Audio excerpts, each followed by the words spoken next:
Master মশাই সুরজ আমাকে মারলো। কেন মারলি রে? মাস্টার মশাই এ আমাকে কালুয়া বললো। কেন তুই ওকে মেরে ফর্সা হয়ে গেলি? আরে তুই এত দেরি করে কেন আসছিস? মাস্টার মশাই আমার মায়ের শরীর খারাপ, তাই আমি রান্না করছিলাম।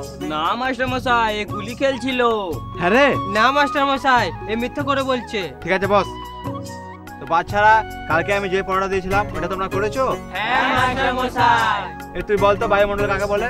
মাস্টার মশাই আমাদের মন্ডল কাকার বাড়ির উপর দিয়ে যে বায়ুটা বয়ে যায় তাকেই বায়ুমণ্ডল বলে। হ্যাঁ হ্যাঁ বস। তুই বল পদার্থ কয় প্রকার? মাস্টার মশাই পদার্থ 3 প্রকার। বীর পদার্থ, ফুস পদার্থ, ধূম পদার্থ, যে আমার বন্ধু পাদে। আমার ভুল হয়েছিল, এদেরকে পড়াতে এসেছিলাম। এর থেকে ভালো আমি স্টেশনে ভিক্ষা চাইতাম।